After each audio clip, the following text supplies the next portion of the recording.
নমস্কাৰ বন্ধুসকল, আপোনালোকক মোৰ নতুন ভিডিঅ' এটিলৈ স্বাগতম জনাইছোঁ। আমাৰ সুস্বাস্থ্য ৰক্ষাৰ ক্ষেত্ৰত প্ৰধান আহিলাবিধ হৈছে খাদ্য। সেইবাবে খাদ্যতে সুস্বাস্থ্যৰ সঞ্জীৱনী মন্ত্ৰ নিহিত হৈ থাকে বুলি কোৱা হয়।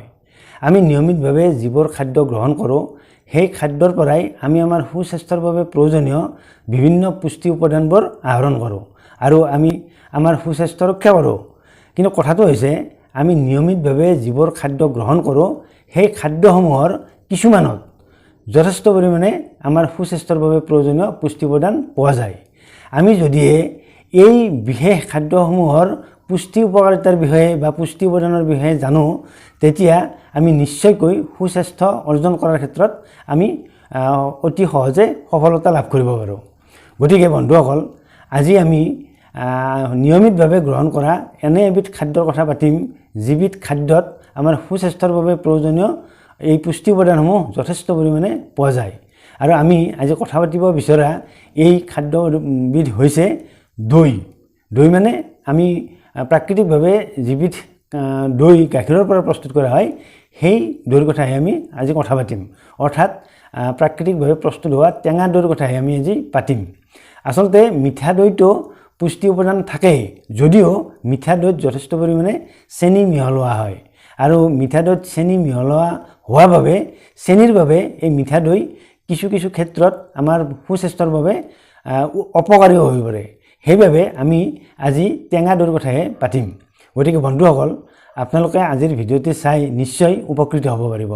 আৰু যদিহে আপোনালোকে আজিৰ ভিডিঅ'টি চাই উপকৃত হ'ব বুলি ভাবে, তেনেহ'লে ভিডিঅ'টিত লাইক এটা কৰিব।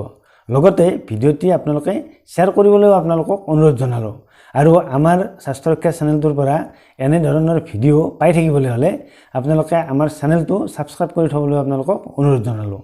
গতিকে বন্ধুসকল, আজি আমি আলোচনা কৰিব বিচৰা এই টেঙা দৈৰ পৰা আমি কি কি স্বাস্থ্য উপকাৰিতা লাভ কৰিব পাৰোঁ, সেই বিষয়ে এবিধকৈ কথা পাতোঁ আহক। দৈৰ 1 নম্বৰ স্বাস্থ্য উপকাৰিতাটো হৈছে দৈ নিয়মিতভাৱে সেৱন কৰিলে আমাৰ শৰীৰৰ ৰোগ প্ৰতিৰোধ ক্ষমতা শক্তিশালী কৰি ৰাখে। আমাৰ শৰীৰৰ ৰোগ প্ৰতিৰোধ ক্ষমতা শক্তিশালী হৈ থাকিলেহে আমি বিভিন্ন ৰোগ ব্যাধিৰ পৰা হাত সাৰি থকাটো সম্ভৱ হয়। আমি দৈনিক যিবোৰ খাদ্য গ্ৰহণ কৰোঁ বা পানী সেৱন কৰোঁ, এই খাদ্য, পানী বা বতাহৰ মাধ্যমত বিভিন্ন ধৰণৰ অনুজীৱ বা বীজাণুসমূহে আমাক অহৰহ আক্ৰমণ কৰি থাকে আৰু এনেদৰে আক্ৰমণ কৰি আমাক বিভিন্ন ৰোগৰ সৃষ্টি কৰে। যদিহে আমাৰ শৰীৰৰ ৰোগ প্ৰতিৰোধ ক্ষমতা শক্তিশালী হৈ থাকে, তেনেহ'লে এই অনুজীৱবোৰে বা বীজাণুসমূহে আমাক আক্ৰমণ কৰি আমাক সহজে বিভিন্ন ৰোগ ব্যাধিৰ সৃষ্টি কৰিব নোৱাৰে। সেইবাবে আমি নিয়মিতভাৱে যদি এই দৈ সেৱন কৰোঁ, অৰ্থাৎ আমি নিয়মিতভাৱে যদি দৈ 3 চামুচ বা 4 চামুচকৈ সেৱন কৰোঁ, তেনেহ'লে এই দৈত থকা বিভিন্ন পুষ্টি উপাদানসমূহৰ বাবে আমাৰ শৰীৰৰ ৰোগ প্ৰতিৰোধ ক্ষমতা শক্তিশালী হৈ থাকে। আৰু শৰীৰৰ ৰোগ প্ৰতিৰোধ ক্ষমতা শক্তিশালী হৈ থকাৰ ফলত আমি বিভিন্ন ৰোগ ব্যাধিৰ পৰা অতি সহজে হাত সাৰি থকাটো সম্ভৱ। অৰ্থাৎ খাদ্যৰ জৰিয়তে হওক বা পানীৰ জৰিয়তে হওক বা বতাহৰ জৰিয়তে হওক, বিভিন্ন অনুজীৱই আমাক অতি সহজে সংক্ৰমণ ঘটাই বিভিন্ন ৰোগৰ সৃষ্টি কৰিব নোৱাৰে। সেইবাবে আমি নিয়মিতভাৱে দৈ সেৱন কৰিব লাগে। দৈৰ 2 নম্বৰ স্বাস্থ্য উপকাৰিতাটো হৈছে আমাৰ হজম শক্তি বৃদ্ধি কৰে। যদিহে আমি নিয়মিতভাৱে দৈ 3 চামুচ বা 4 চামুচকৈ সেৱন কৰোঁ, তেনেহ'লে আমাৰ হজম শক্তি বৃদ্ধি কৰে। আৰু হজম শক্তি দুৰ্বল হৈ থকাৰ বাবেই বা হজম শক্তিৰ গণ্ডগোলৰ বাবেই আমাৰ বিভিন্ন ধৰণৰ পেটৰ অসুখৰ সৃষ্টি হয়, যেনে বিভিন্ন ধৰণৰ গেষ্ট্ৰাইটিছ, IBS, এনেধৰণৰ ৰোগবোৰ আচলতে আমাৰ হজম শক্তি দুৰ্বল হোৱাৰ বাবেই হয়। আৰু যিসকল লোকৰ হজম শক্তি দুৰ্বল, তেওঁলোকে বিভিন্ন ধৰণৰ পেটৰ ৰোগত আক্ৰান্ত হৈ থাকে। আৰু পেটৰ ৰোগত আক্ৰান্ত হৈ থকাৰ ফলতেই আচলতে আমি সুস্বাস্থ্য ৰক্ষা কৰাৰ পৰা বঞ্চিত হ'ব লগা হয়। সেইবাবে যদি আমি নিয়মিতভাৱে দৈ সেৱন কৰোঁ, তেনেহ'লে আমাৰ শৰীৰত বা পেটত আমাৰ এই হজম শক্তি বৃদ্ধি হয়। আৰু হজম শক্তি বৃদ্ধি হোৱাৰ ফলতে আমাৰ খাদ্যবস্তু ভালদৰে হজম হয়। আৰু খাদ্যবস্তু ভালদৰে হজম হোৱাৰ ফলত আমাৰ বিভিন্ন ধৰণৰ গেষ্ট্ৰাইটিছৰ সমস্যা বা IBSৰ সমস্যা, এনে সমস্যাবোৰ আমাৰ নহয়। আৰু যিসকল লোকে পেটৰ এনেধৰণৰ সমস্যাৰ পৰা হাত সাৰি থাকিব পাৰে, তেওঁলোকেহে আচলতে সুস্বাস্থ্য ৰক্ষা কৰিব পাৰে। সেইবাবে আমি হজম শক্তি বৃদ্ধি কৰিবলৈ হ'লে নিয়মিতভাৱে এই টেঙা দৈ সেৱন কৰিব লাগে। দৈৰ 3 নম্বৰ স্বাস্থ্য উপকাৰিতাটো হৈছে নিয়মিতভাৱে দৈ সেৱন কৰিলে দৈৰ পৰা আমাৰ সুস্বাস্থ্যৰ বাবে প্ৰয়োজনীয় বিভিন্ন ধৰণৰ ভিটামিন আৰু মিনাৰেলবোৰ আমি আহৰণ কৰিব পাৰোঁ, যিবোৰ আমাৰ সুস্বাস্থ্যৰ বাবে অতি প্ৰয়োজনীয়, যেনে ভিটামিন B6, B12 এনেধৰণৰ ভিটামিন আমাৰ সুস্বাস্থ্যৰ বাবে অতি প্ৰয়োজনীয়। দৈত যথেষ্ট পৰিমাণে এই ভিটামিন বিবোৰ পোৱা যায়। লগতে দৈৰ পৰা আমি যথেষ্ট পৰিমাণে কেলছিয়াম আহৰণ কৰিব পাৰোঁ। আমাৰ শৰীৰৰ হাড়ৰ স্বাস্থ্য ভালে ৰাখিবলৈ হ'লে অৰ্থাৎ বোন হেল্থৰ বাবে আমাৰ শৰীৰত কেলছিয়াম যথেষ্ট পৰিমাণে থাকিব লাগে আৰু দৈত যথেষ্ট পৰিমাণে কেলছিয়াম পোৱা যায়।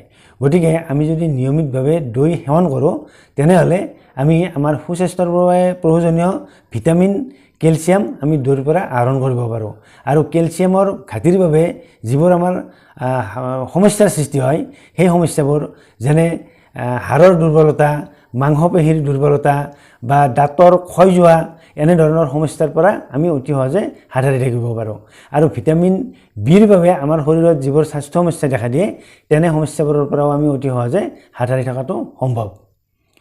দৈৰ 4 নম্বৰ স্বাস্থ্য উপকাৰিতাটো হৈছে দৈ নিয়মিতভাৱে সেৱন কৰিলে আমি দৈৰ পৰা ভিটামিন ডি আহৰণ কৰিব পাৰোঁ।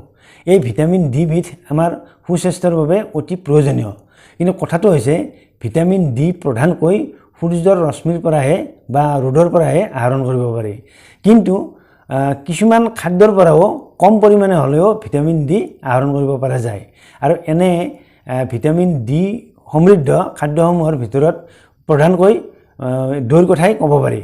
গতিকে দৈ যদি আমি নিয়মিতভাৱে সেৱন কৰোঁ তেনেহ'লে দৈৰ পৰা আমি ভিটামিন ডিও আহৰণ কৰিব পাৰোঁ আৰু ভিটামিন ডি যদি আমাৰ শৰীৰত সঠিক মাত্ৰাত থাকে তেনেহ'লে আমাৰ শৰীৰত কেলছিয়ামৰ এবজৰ্পশ্যনটো সঠিকভাৱে থাকে, যাৰ বাবে আমাৰ হাড়ৰ স্বাস্থ্য ভালে থাকে।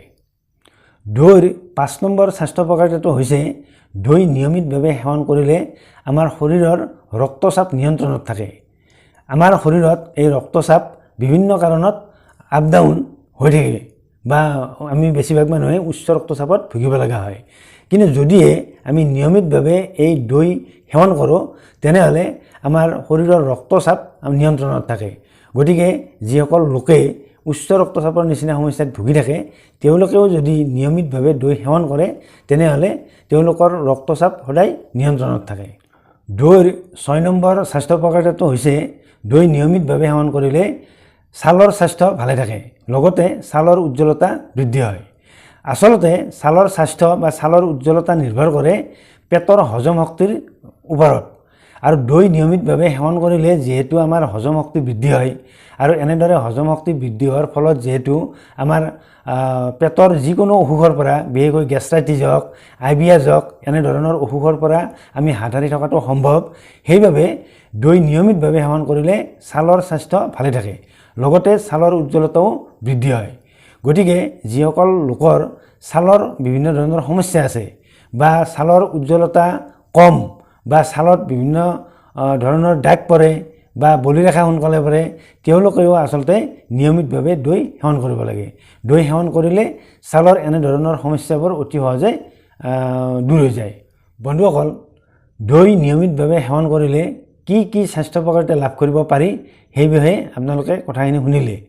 যদিহে আপোনালোকৰ আজিৰ ভিডিঅ'টিৰ ওপৰত কিবা সুধিব লগা থাকে তেনেহ'লে কমেণ্ট বক্সত কমেণ্ট কৰি সুধিব পাৰে। অন্য এটা ভিডিঅ'ত আপোনালোকক লগ পোৱাৰ আশাৰে আজিলৈ সামৰিছোঁ। ধন্যবাদ।